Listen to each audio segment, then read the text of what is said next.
Salut tout le monde! J'aime vraiment Jésus. Je suis super content d'être là avec vous autres. Puis je crois au retour de Jésus. Puis je suis passionné. Je veux vous transmettre ce que Dieu met sur mon cœur.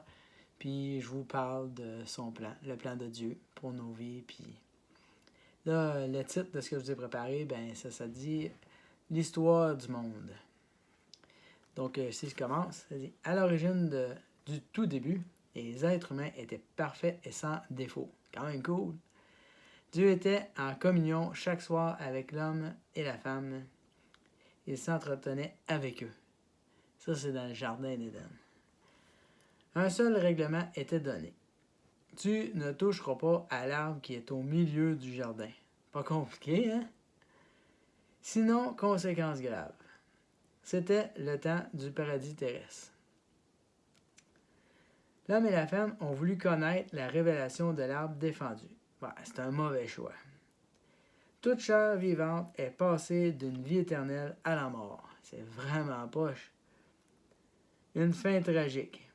C'est la conséquence d'avoir enfreint le seul commandement de Dieu. Tu ne toucheras pas. Tu ne mangeras pas. Nous sommes au temps du péché et de la mort, séparés de la sainteté de Dieu. Un chant à faire. Le péché nous sépare de la gloire de Dieu.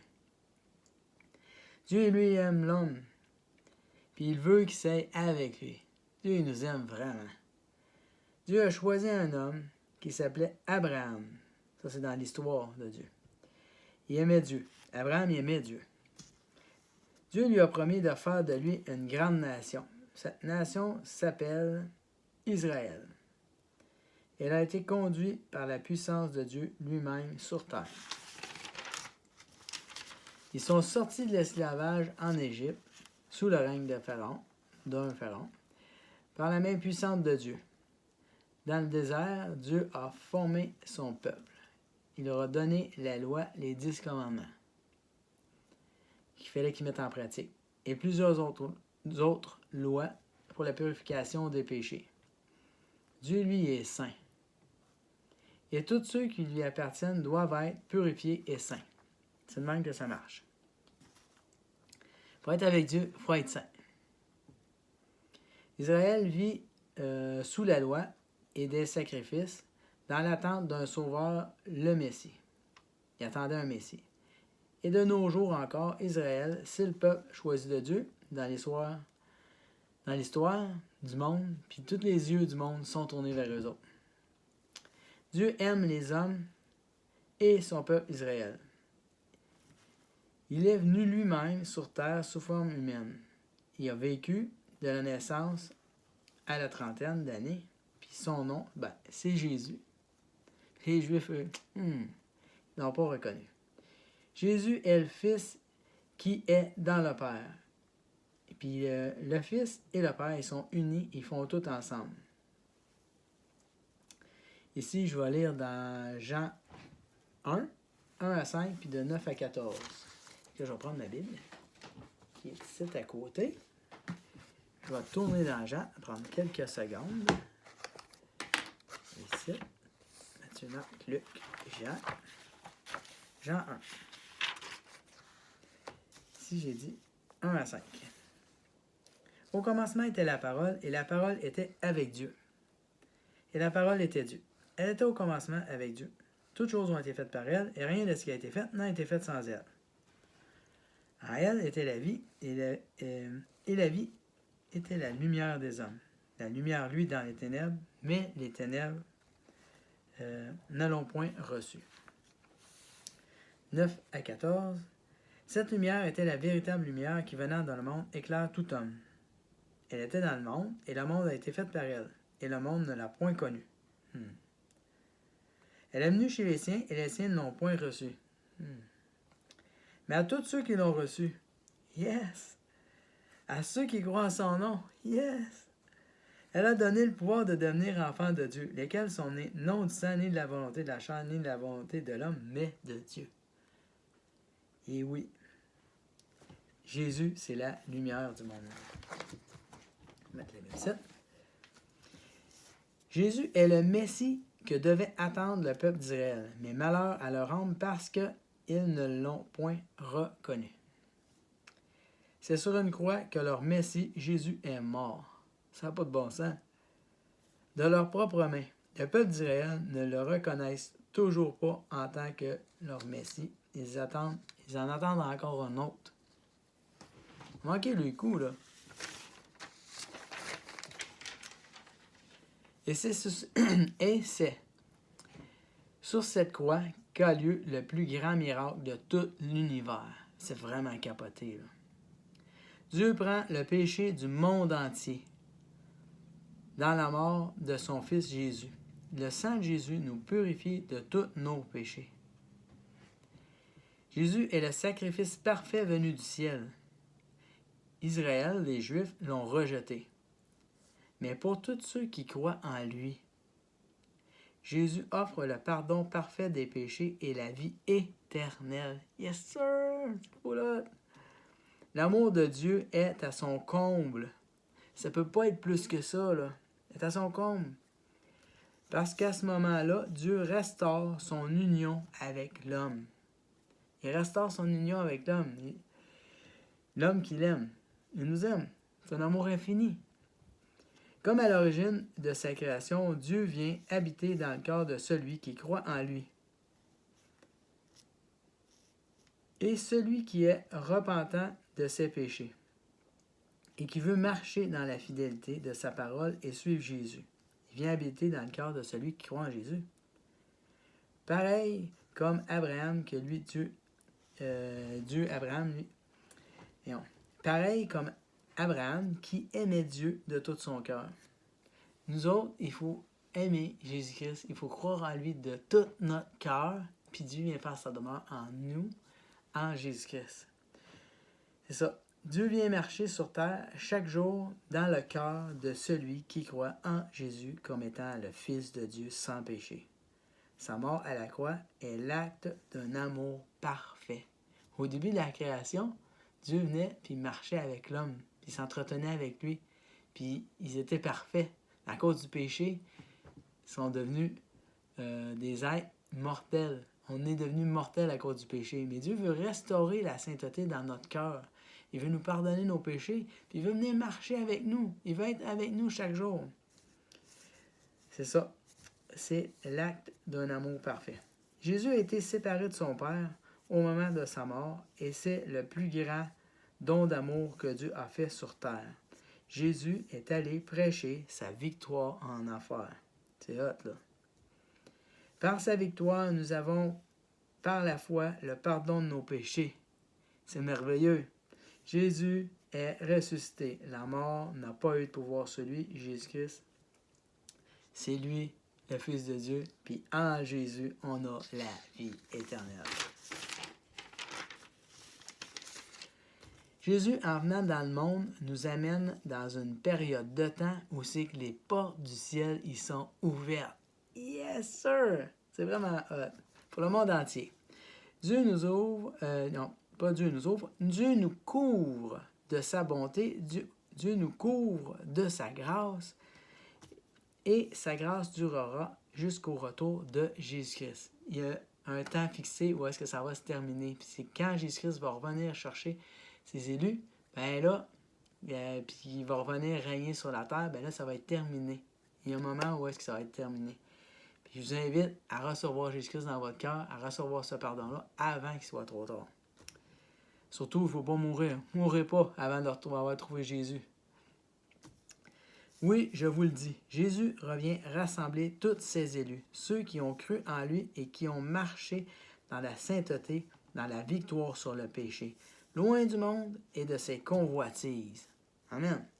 Ceux qui auront vécu leur vie à obéir à la parole de Dieu, ben ça va être eux autres qui vont avoir la vie, qui vont régner avec Jésus-Christ, qui vont avoir une vie qui va être éternelle. C'est de là, c'est important de lire la parole de Dieu puis de lui obéir. Quand Jésus sera de retour sur terre, ce sera une période de temps glorieuse, de 1000 ans de règne. Jésus-Christ, il va venir régner pour 1000 ans. Ceux qui ont cru en lui seront avec lui. Par la puissance de la résurrection, ils auront vaincus, non, ils auront revêtu un corps incorruptible. Un corps incorruptible, ça va être une nouvelle enveloppe qui ne mourra pas. Puis il va durer pendant le règne de 1000 ans. Les élus de Dieu serviront Jésus pendant le règne de 1000 ans.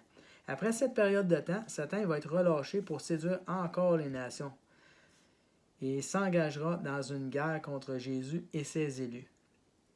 Et c'est à ce moment-là que sera la fin du monde. Dieu détruira le ciel et la terre. Satan et ses anges déchus seront vaincus. C'est la finale de tout. Jésus vient établir son règne qui va durer 1000 ans. Puis après ce règne-là, il y a une attaque finale qui vient de l'ennemi, qui vient de Satan. Ils essaient de séduire les nations. Puis regarde, il n'y a pas de victoire. Ils perdent, c'est sûr, Jésus-Christ. Il les réduit ensemble.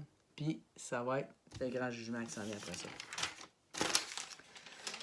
Mais avant ça, on va en lire un petit bout. Toutes les morts reviendront à la vie.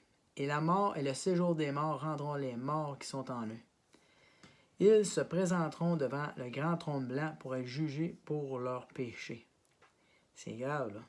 Ces milliards de personnes, depuis le jour de la chute de l'homme, seront jetées dans un étang de feu ardent où une souffrance physique bien réelle les gardera emprisonnés pour toujours. Ça n'a pas de bon sens, là. Je ne parle pas d'un esprit sans corps, je parle d'un corps physique. Un corps physique, là. Tangible. Je parle d'un corps physique qui brûlera en enfer et qui ne meurt pas. Sur une période de temps qui ne peut être comparée à rien de ce qu'on connaît ici parce que c'est une période de temps qui est éternelle. Ça n'a pas de fin. Ceux qui sont en Jésus-Christ, ça sera la vie, la paix, la joie, le bonheur. La grâce de Dieu, une éternité de paix à découvrir tout le temps sa gloire. Dieu nous prépare dans sa gloire une place au ciel pour y passer l'éternité avec Jésus-Christ. Ce sera un nouveau ciel, une nouvelle terre sur laquelle descendra d'auprès de Dieu une nouvelle Jérusalem céleste qui va descendre sur la terre qu'il va avoir créée dans une lumière sainte qui ne s'éteint jamais, d'une perfection infinie. Puis là, on dit, gloire à Dieu, c'est un bonheur céleste éternel sans fin. C'est vraiment hot. Je souhaite ce bonheur-là, je souhaite cette paix-là, je souhaite cette éternité-là pour tout le monde. Vous pouvez comprendre pourquoi je dis que je suis heureux et pourquoi je dis que Jésus-Christ reviendra. Tout le monde sait que Jésus est venu sur la terre. On ne peut pas le nier. Mais c'est pas tout le monde qui croit en lui. Puis Jésus-Christ, il va revenir. Puis tout ce que je viens de dire, cette nouvelle Jérusalem, cette nouvelle cité céleste-là, c'est pour ceux qui croient en lui, puis qui mettent leur confiance en Jésus-Christ. C'est ça qui fait tout le bonheur. Je vous invite à reconnaître Jésus-Christ comme étant le sauveur de votre vie. Puis là, je parle au singulier. Jésus t'aime personnellement. Je parle pas à d'autres personnes, je parle à toi. Il te parle présentement par la puissance de son Saint-Esprit. C'est un cadeau là, qu'il fait. Là. S'il vous plaît, ne laisse pas passer cet amour-là. Prends le temps de croire. Prends le temps de recevoir Jésus. Ouvre-lui les portes de ton cœur. C'est important. C'est capoté. C'est toute l'éternité qui est là. Jésus-Christ veut faire sa demeure dans ton cœur. C'est hot. Il veut te donner le pardon de tous tes péchés. Tu dois reconnaître que tu es pécheur. Je reconnais que je suis pécheur. Reconnaître que tu es séparé de la sainteté de Dieu. Et avec un cœur sincèrement repentant, tu dois lui demander pardon.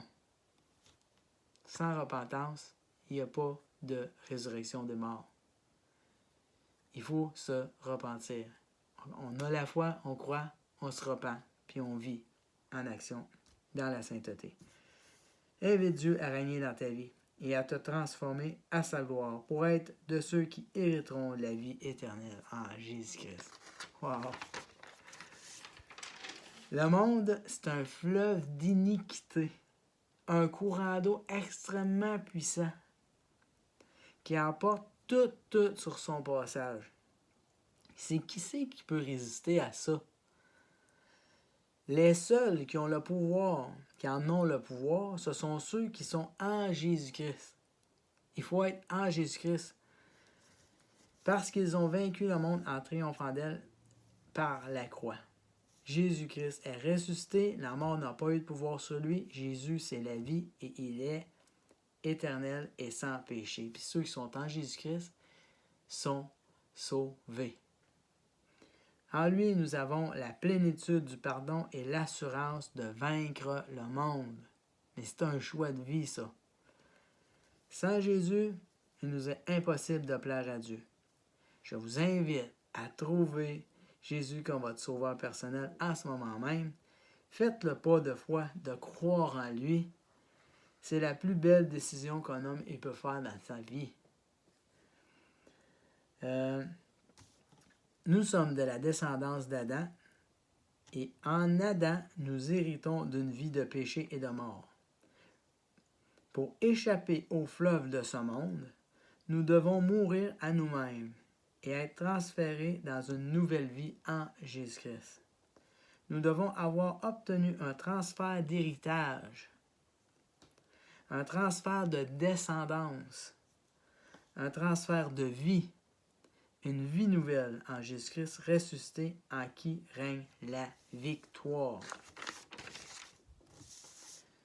Gloire à Dieu pour la résurrection de notre Sauveur Jésus-Christ, parce qu'en lui est la victoire. On n'a pas à lutter contre la chair et le sang, mais contre les dominations célestes. Satan séduit, détruit, anéantit tout sur son passage. Le fleuve de ce monde est sous l'autorité du prince des ténèbres. Il est menteur, séducteur. Et ses démons sont en son service 24 heures sur 24. Qui lui obéissent pour séduire le monde. Il s'acharne sur ceux qui croient en Jésus pour les faire vivre dans le péché. Le diable veut détruire et il nous séduit pour nous amener avec lui dans un jugement terrible. Personne veut être jugé comme ça. Personne ne veut aller avec le diable en enfer. La mort est réservée à tous ceux qui le suivent pour aller en enfer. La lutte chrétienne doit être faite en Jésus-Christ et par lui et pour l'honneur de sa gloire et de ses mérites à la croix. Si j'ai vaincu le péché, ce n'est plus moi qui vis, mais c'est Jésus-Christ qui vit en moi. Pour connaître cette victoire, je déclare que Jésus-Christ est le sauveur de ma vie. Je confesse mes péchés et je demande pardon à Dieu d'un cœur sincèrement repentant. Je réclame le pardon de mes péchés en Jésus-Christ. Je réclame un transfert de vie en Jésus-Christ pour une vie de foi, de repentance et de sainteté. Je demande à Dieu, dans ma prière, de recevoir sa sagesse en toutes choses, pour vivre une vie de sainteté à sa gloire, dans l'attente du retour de Jésus-Christ. Je déclare que je puis tout par celui qui me fortifie, pour la plus grande gloire de Jésus-Christ ressuscité. C'est à Jésus qui appartient le bonheur de m'accorder la vie éternelle par son sacrifice parfait. C'était lui qui reçoit tous les honneurs. Et puis je veux recevoir, je vous le dis, recevez Jésus-Christ dans votre vie. Que Dieu vous bénisse dans la consécration de votre foi. Soyez saints au nom de Jésus. Que cette passion du retour de Jésus-Christ soit dans votre cœur. Soyez fidèles. Mettez le monde dehors de votre vie. Et si vous n'avez pas Jésus dans votre vie, faites-le rentrer. Puis débarrassez-vous de ce qui fait la guerre à notre âme. On doit servir Jésus-Christ de tout notre cœur, de toute notre âme, de toute notre pensée. Puis Servez Jésus, il revient bientôt. Soyez les élus de Dieu, soyez ceux que Jésus vient chercher. Soyez ceux qui vont régner avec lui pour l'éternité, en commençant par un règne de 1000 ans. Wouhou! Amen. Soyez bénis dans le nom de Jésus. Puis je vous invite à venir voir une autre petite vidéo si vous avez le goût. J'ai encore d'autres petites affaires à vous partager. Dans la gloire de Dieu. À plus dans son amour.